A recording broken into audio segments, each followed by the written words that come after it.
Okay, chapter 16. Create a custom template from scratch.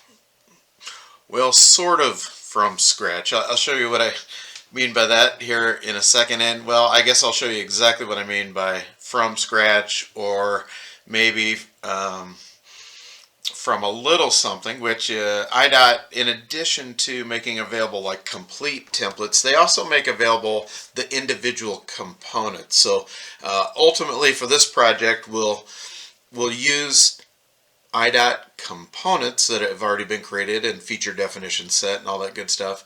And then we'll just go through and modify them using some of those techniques that we learned in that last chapter. So that was chapter 15. We ended up splitting up that chapter. I was going to cover modifying and creating a new template, but there just was too much to cover, so we only covered modifying a template in the previous chapter. So this chapter 16, create a new template from scratch. So here we go. So we go to the corridors tab, the template tool, and then initially you may or may not be pointing at your student ITL. Always check that in the beginning. If you're not pointing to it, just go to open, path out to student, CAD, design, and then IDOT ITL. Okay, so from here, it's for you. It should look just like this here. That's that template from the last chapter that we copied into the projects template, and then we messed around with modifying that template. So now, instead of using a template, we are going to create a template from scratch. So the way that we do that is we go to Project Templates, right click, go to New Template, and then give that template a name. We're going to name it County Highway, or whatever you like. And then before you get started developing this template, the very first thing you have to do is drop down to the bottom to where that plus sign is in the view area, view controls area.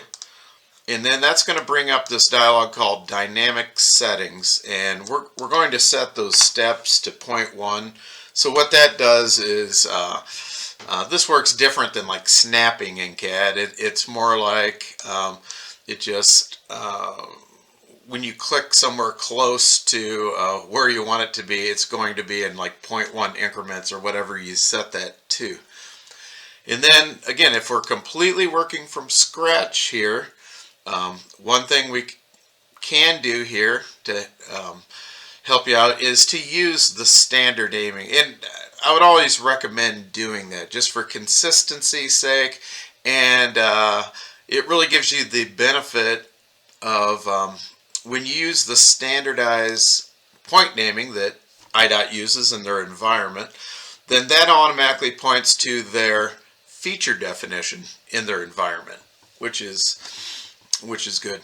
So let's say in this case, normally you're not placing just a point first. You're normally placing like a component and then maybe adding a point to it. But if you wanted to, like at this point, if you wanted to just store a null point, you could go right click, add new component, null point, and see how it's kind of bouncing around. And you can see in this dynamic settings, like if you accept it, where that's going to be. So when I'm close to 0, 0, I see that up there, and then I data point to accept. And so now, I just stored a point, and that point has the proper name and it has the proper feature definition. And so you may want to operate that way. Okay, so let's go ahead and close that out. But for the most part, we're going to be getting starting from scratch, adding components, which will include the points with them. So let me show you what I mean by that. So we go right click, add new component, constrained, and then I'm going to sketch this in. I'm not going to worry about the exact dimensions or anything at this point. It's easier to just add that after the fact. All we're doing is sketching what we want. And I would like to sketch in the top of the surface course. So let's just do that. Click, click, click, 4 points, finish. And some things you'll notice here, because I had that CL point name set, that's what it ended up naming these points. But actually, and here as you can see where this could potentially take some time, is that, well, you know from the beginning what we said these points actually do, right? They create those 3D line strings that will be used, that later on will be exporting and giving the contractor in the form of a 3D line string. We'll be working with them. So with this, you really want to take the time to give everything the proper naming conventions and the proper feature definitions. Fortunately, when you set the name of the point, it normally automatically will set the proper feature definition for you, although you can change that yourself. So let's say we wanted to modify this CL1. I'm going to double click on it, and that's actually edge of pavement. So I'm going to drop down edge of pavement, HMA, and then notice the feature definition for the point only changes to edge of pavement. I say OK, and then I set some kind of constraint. So the constraint of an edge of pavement would be the horizontal distance and also the slope. So I'm going to type in 11 feet for there, and then for the slope, and this is all based on, see, it says parent. Where's the parent point? Where are these distances and slopes coming from? Well, we're saying go from the CL, right? So then I'm going to type in -2 and hit apply. And there, I've got that second point stored properly with the right name, the right naming convention, the right feature definition, all that. And then I'm just going to go around, hit next, go to the other point. You know, what is this here? That's the bottom, right? So I'm going to change that point name to, we're still at the edge of pavement, but now we're at the bottom of the surface. So I set that, and I just keep going, you know, around the horn, as they say, and just key in the proper point names and feature definitions. And then also, I would also have to set the proper feature definition of the component itself. So I double click on the component, and then here I can give that a proper name, like, say, you know, HMA surface.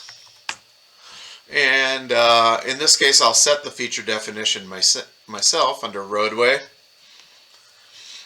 And I'll drop down to proposed HMA surface course. Hit apply. And then see how it changed color? And remember what we said feature definitions do, right? So wherever this is shown, whether it be in the cross section, in a 3D view, wherever this model is visualized or is developed, and you're viewing it in some CAD view, it's going to use these attributes that are assigned through this feature definition, and that could vary depending on where you're at. You know, if you're in a 3D view, a material property is actually going to be assigned to it, and it's going to look just like asphalt. If you're in a cross section, then the material is not going to be filled in. Maybe you're just going to see the edge of, you know, the top and bottom line, and maybe there'll be black lines. You know, that sort of thing. And so that's, and also by setting that feature definition, that's going to help us break down, calculate and break down quantities. There's many reasons why we use these feature definitions, and I guess I just want to stress, and I have done this throughout the class, that they're very important that you take the time to make sure you select the correct feature definitions, you know, point naming, all that, on your real life final product especially. You know, maybe not for training, don't have to worry about every single little thing, but in real life, make sure everything is completely filled out, and you will definitely benefit from that. Okay, So that was if you're developing something from total scratch, right? Let me show you the way I'd probably recommend, and we're going to go ahead and continue, and we're actually going to develop that template for this real life project. And like I said, this is a county highway. And again, the reason why I'm doing this, if I'm doing an IDOT job, almost every time I'm going to start off with IDOT templates because it's going to be very similar. Now these county jobs, as you can see, the template is a little bit different. You know, you've got no HMA shoulders in this case, just it's really an ag wedge. And in this case, it's typical to use an aggregate base course, where most state jobs are an HMA base course. And that aggregate base course extends like 2 feet beyond the edge of pavement, and then the ag wedge is on top of that. So a little different than you'd see in an IDOT project. So there really aren't a lot of IDOT templates that work great for county highways. But what IDOT does make available instead is components, and this is really nice, and this really saves a lot of time.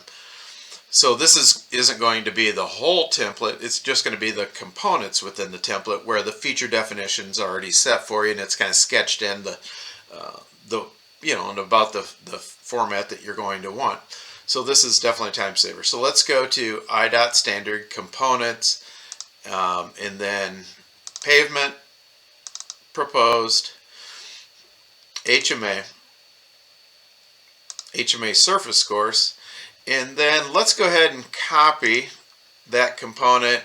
And we wouldn't necessarily have to do this, but I like to go ahead and even copy, even though we're going to have one template made up of all these components, I like to put it in my projects template, just because if I make a change to it and save the component, then when I come back to it later, in the IDOT standards, it has not been modified or anything.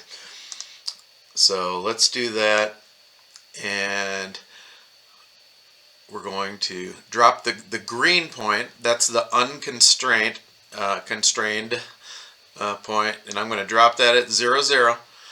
And notice that this is a time saving for us. I got the proper center line point, center line. That's the bottom of the surface. This is all set for us already. It says edge pavement, right, wedge. I can double click on this. Notice the feature definition and the name is already set. So you can imagine what a time saver that is. And then also with HMA, you end up with this little wedge that is really a separate component. And it's already created for you with the proper name, so that's awesome. That's a nice little time saver there. So let's check to see what they used for a width. Oh, and I can see when I placed that, I did not place it exactly at 0. So that's okay. You can go back and right click on the center line, click move, and move that unconstrained, that very first, that green point, into place, and then the rest of the component will move with it. And so now, I can see roughly at the bottom 12 feet up here, and if we look at our template, our county highway pavement was only 11. So let's go ahead and double click on that point, and we're going to hit the reference point. We're going to change that to 11 feet. And then the county highways typically use a 2%. So I'm going to change that slope to 2%. Everything's adjusted for me. And really the last constraint, I guess, would be the thickness. Let's see by default what thickness do they use. Or even, I guess I could have hovered above the component, and I think that might even display the thickness there. Let's see. Well, it comes and goes. There we go. Would that say 0.22 or something? Okay, let's go ahead and just double click on that. And 0.125, which is correct. That's actually in feet, but it's 1.5 inches. And one thing you can do here, which is nice if you don't have these decimals memorized, from feet. I can just type in the negative 1.5 divided by 12. It'll do the math kind of on the fly for you. But as you can see there, it was already set to 1.5, so I'm kind of good to go there. And just like with drafting typical sections, you don't really necessarily need to draw both sides. If both sides are exactly the same, no different than with a typical, you just draft all of the one side and then you just do a mirror copy, so to speak, in CAD, and then you get the other side. And we can place what they call affixes for the naming convention when we do that.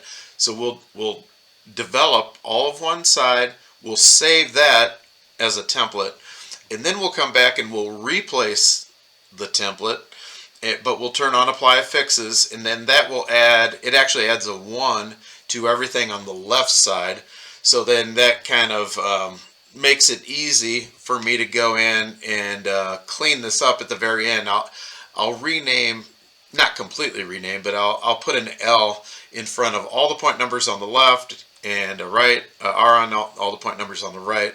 But that's a very quick process, because what I can do, because I used placing affixes and I got that 1, it'll make it real easy for me to just go to active template, come up here to points. I see all the points that are stored, and what you're going to notice here once we do that is all the points that are on the left side it's going to add a 1, and so I'll know those are on the left. So I guess you wouldn't necessarily have to rename them. You could just know that if there's a 1, that means it's on the left side. But I actually normally just add the left just to as projects are around for a long time, and you come back to it, then you know for sure that it makes it more clear. That's what it is. It's on the left side. So let's continue developing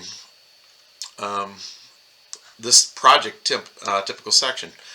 Okay, so we've got the surface, and that was 1.5 inches thick. Now the binder is 2.5 inches thick. So we're kind of going to do the same thing. We're going to go back to the IDOT components in the library. Notice at the bottom here, you got your library, then you got your only what's in your actual template. I'm going to go back to the library, and I'm going to go back to near where the surface was in that same hierarchy, but I'm going to select binder course, and then I am going to drag,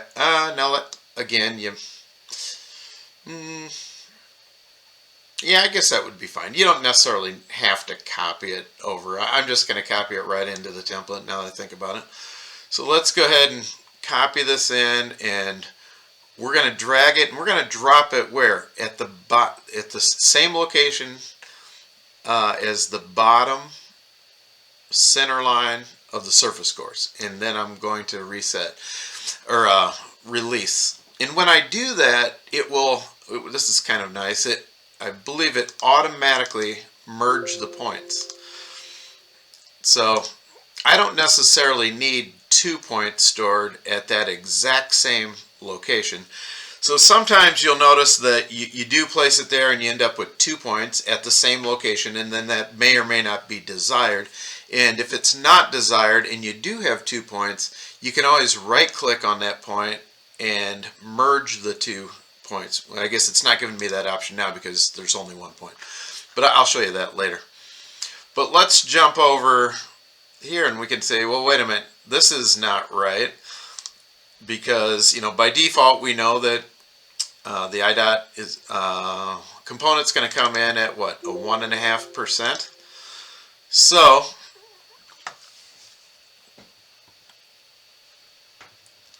I'm going to move that over, and here's how you can go about moving it to a location. Like in this case, if it's a constrained point, you'd probably want to move it this way. I just set my constraints to horizontal and to vertical, and then I'm going to identify this point here. I could either select it or identify it, and see how that parent component, edge of pavement, surface, bottom, automatically was filled in for me. I can do it that way, or I can just hit the little triangle and look for it in the list, really. So whichever way you prefer. And if both of those constraints are 0, then what's going to happen? You know, that point is going to move over. Oh, what did I do wrong there? Let me see here. Oh, yeah, you can see there's a perfect example that because I selected the point in the list, I selected the wrong one. And so I selected center line, not edge of pavement, surface bottom. So that's why you're probably better off to use this button here, and then you just graphically see it, which is right there. I click on it. Oh, and there I clicked on the wrong one, but clicked on that one. Oh my, wrong again. I want the edge of surface, edge of pavement, bottom. There we go. And so I want that to be 0, and then I hit apply. There we go. Now we got exactly what we want here. Actually, no, that's, I guess maybe that's not what we want. Let's click undo. I guess what I really wanted is for this point to be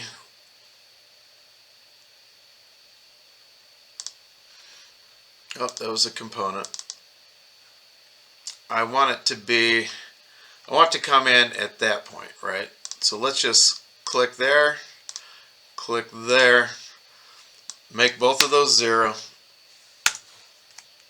and click apply.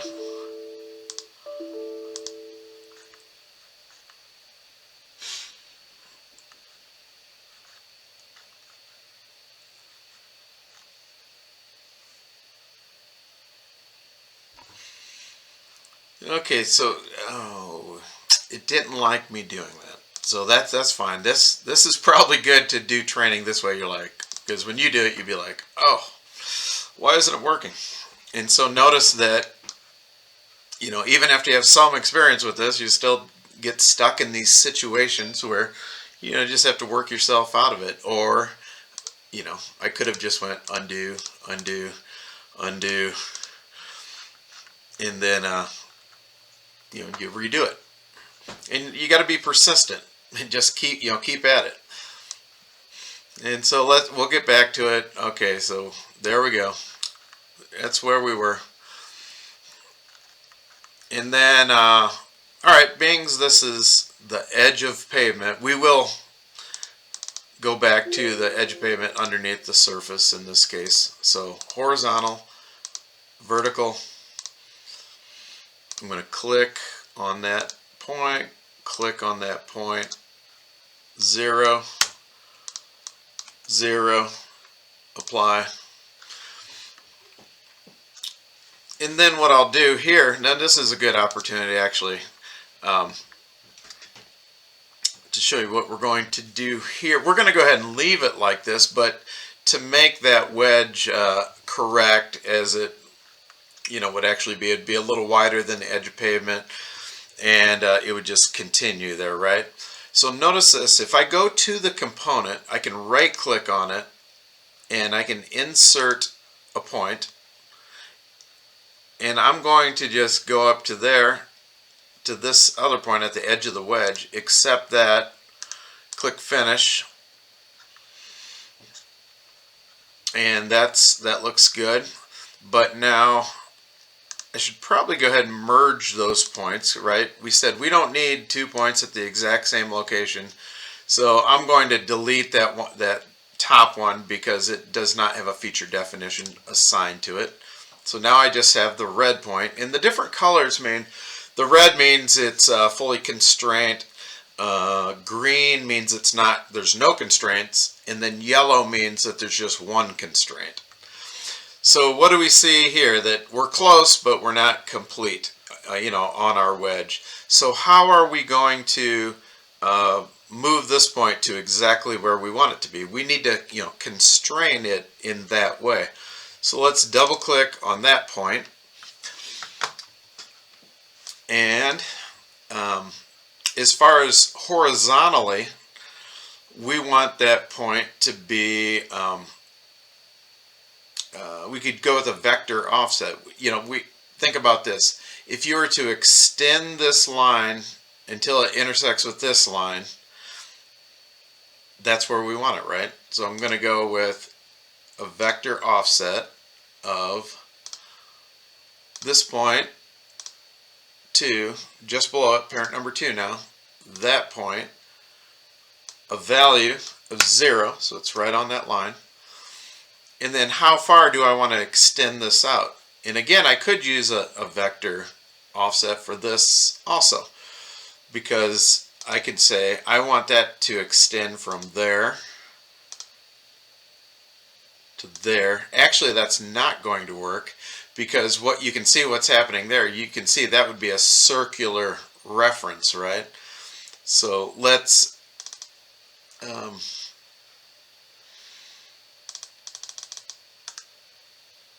I just right clicked, that was just hidden.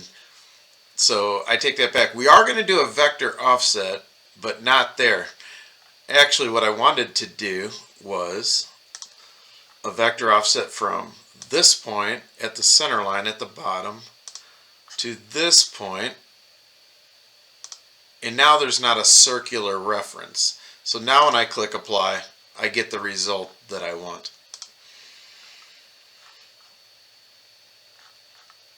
Okay, so now we've got our binder course.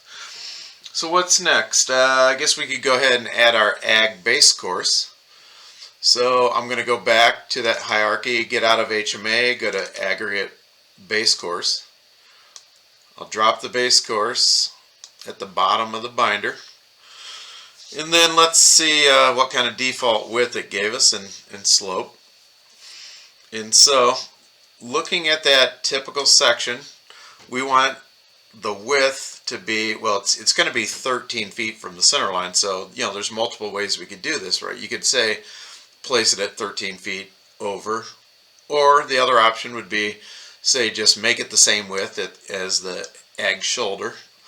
So let's go ahead and double click at that point, and let's change our horizontal and our vertical constraints, and we're going to select the point that we want that location to be, which is the edge of the wedge for both vertical and horizontal constraints. We want that to be 0, 0, apply, and there we go. It moved right into place to where we want that to be. So what was our thickness of our ag base course? 8 inches. Okay, so let's see what they had by default.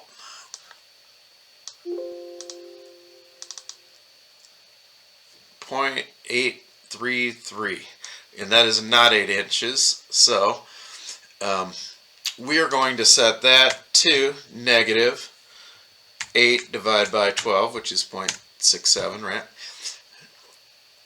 Hit apply, and we get the right thickness. And then I'm going to go to this center line point, do the same thing. We want to make sure they're both that 8 inches. So we'll go negative 0.667. All right.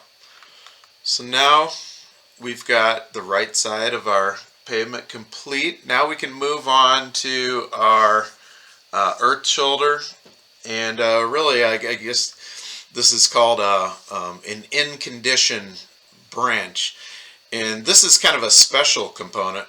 And the reason why it's a special component is because we're going to be the end of the point is not necessarily going to be a totally defined location, right? It's wherever that back slope intersects with the existing ground. So we're going to target our existing terrain, and so this type of condition would be an in condition. All right, so we're going to right click and add a new component, but this time we're going to add an in condition. If we were to do it by scratch, okay, that's what I would do. Now, and you could do it either way. You can kind of mix and match using IDOT's components and placing everything by scratch. That's how you do it from scratch.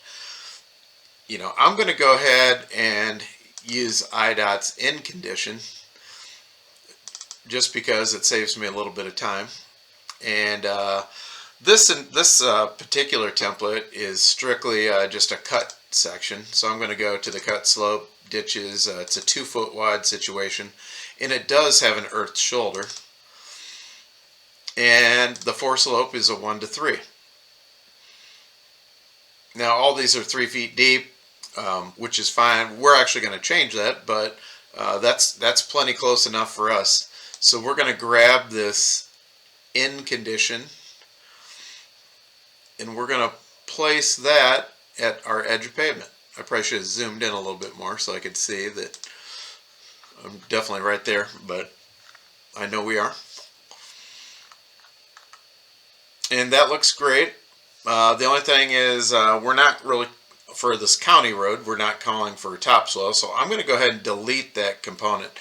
Now, when I place this in condition component here, it actually, let's go back to the active template, and I'll show you that it's not just one component. There's actually multiple components within that in condition that I placed. The green line is a component itself, and then underneath it, the topsoil, that's a separate component. So in using this IDOT, I use this IDOT, and by default, they just go ahead and include the topsoil. I don't want the topsoil, so I can get rid of that topsoil. And I can do that by, I could path out to it over here. And I could delete it right here. I could just right click, say delete, or that's one way of doing it, or I hold down my right mouse button, go to delete components, and then I just drag it up to only intersect with the topsoil, not the green line. And I got rid of the topsoil. And what you're going to notice here is that, and this is actually, this is good. Within conditions, you can have multiple in conditions, which is nice because in that case, you don't have to have multiple templates. Because what we could do is, what we have left here is really 2 possible solutions, and each of these solutions are going to have a priority. Like up here, when I select that ditch section, okay, that's one possibility. And did you notice when I hovered over that, it said priority 1? So what that's saying is that, you know, if we draft down a 3 foot ditch bottom, we go over and then we come up at a 1 to 3, and we do hit our target, which is going to be the existing terrain, then go ahead with that solution. But now if you don't hit that solution, what does that mean? Well, that means you must be in a deeper fill section, and the second priority would be to go ahead and just extend that fill slope down to the target, but do not include a ditch. That's how this particular component is currently set up anyway, and that's fine. And you can test that to see how that works by just going to this test button, and then you could say, you know, over here my target is the active terrain model, and then I just hit this draw button, and then that just says, okay, if the terrain was up here, what's the solution going to look like? Okay, the ditch is going to intersect, and it's going to go at that point. Well, what happens if I'm in this deep fill? It says, well, we're not going to go with the ditch, we're going to go with a fill section. So that's actually exactly what we want. And so let's go ahead and just, we'll close out of that. And looks good. Looks like we've got, this is actually exactly what we want. We better go ahead and check, though, to make sure they're using the same widths that we have in our typical section. We said we wanted to go with a 2 foot earth shoulder at a 1 to 10. Let's see what this is. And I can kind of tell by the bottom. There's 11, there's 13, so it must be 2. But let's open that up. Yep, 2%, but but they went with 6%, which is actually a perfectly fine design. Being's our typical said a 1 to 10 or 10%, we'll go ahead and switch that, hit apply, and just so we go with what's on our typical section. Okay, from there I could go next. How about this point? Looks like they used a 3-foot ditch bottom, and now they use percentages here instead of the ratios, right? So 33.33 is the equivalent of a ratio of 1 to 3. And so that's great. That's actually exactly what we want. Now, oftentimes on a county highway, the ditches aren't as deep as an IDOT project. So you may want to change that to something else or leave it. In this case, it's actually not going to end up mattering because we're going to store a special ditch much later. But in any case, there you can see how you can set your standard ditch bottom. Then I go next, and I can see my ditch bottom is 2 foot wide. Hit next again.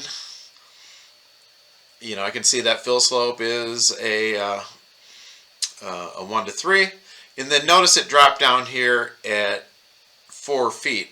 And let's talk about how these in conditions work. Notice up here you get something extra with an in condition component. It says check for interception, place a point at the interception. Is the in condition infinite? Okay, so the way that this works, and it really depends on your design, you know, what is your situation. This is probably the most common, but sometimes you want to untoggle that in condition. Now, if that in condition is infinite and that is toggled, that means that by default, this fill slope is going to go down 4 feet. And so even if the fill is actually more than 4, if it's 8, then this solution would still be solved, but only if you said in condition is infinite. If infinite was turned off, then the solution would not be solved because that point did not intersect with the terrain, which is the target. Okay, so we're going to go ahead and just leave it as is. And there we go. That is exactly what we want. That is our half of our template for this project. So what I'm going to do is I just want to temporarily save this off. And when I saved it, you know, it's this county highway. It's saved now. So even if I got out of it, I go back into it, it's saved. But really what I want to do here is I want to drop this template, but I want to mirror it as well. So then I get the other side for free, so to speak. So let's go ahead and create a new template. And I think I'll just call it County Highway Complete or something. Let's see. It doesn't matter what I call it. County Highway, I could say left and right if I like. Okay, so here I've got this new template. So now to build it, I'm going to go back to that right side. Before I do that, I probably want to first, like I mentioned this earlier, I'm going to toggle on apply affixes. And so that way, remember I said on the left side it's going to add a 1 to every point number, so I can tell when I look at all my points that if it's on the left side or the right side. Okay, so let's go back. I'm going to drag that in. Oh, wrong one. Drag this one in. This county highway. I want to I want to toggle on mirror. Then I want to select that 0, 0. Click apply. And there I've got my left side and my right side. And you can see my point numbers. It added that 1. So now when I come over here to active template and I review all the points that make up this template, I know that the points with a 1 at the end are a left. So I could either leave it this way, which would be fine as long as I remember that a 1 always means that it's on the left. Even if there's an RT in front of it, it means the left. I could just leave it, do nothing, and I'm going to leave it on this job, but I can tell you what, I guess I personally like to do on my own job. If it was a real life job, I would probably come in here and I would rename that point. I would get rid of the 1, and then I would put an L in front with an underbar. And then to me, that's just more like intuitive. So later when I come back and I look at this, it's just clearly that's the left. I don't have to think about what does that 1 mean. I guess if you're consistent, it would not matter. But it could be confusing if you've got the RT in front of it. Where here, I would prefer to just rename it, get rid of the 1 in the RT, and put the L in front. But like I said, I don't have to do that. I would recommend doing that though. Okay, so that's it. We now have this is what we set out to do. We have a custom template that we created mostly from scratch or using iDot components, and we are ready to go ahead and drop this template on our corridor now, and we will have a 3D model. So let's go ahead and save it off, and that will be the end of this chapter. And then in the next chapter we'll drop the template.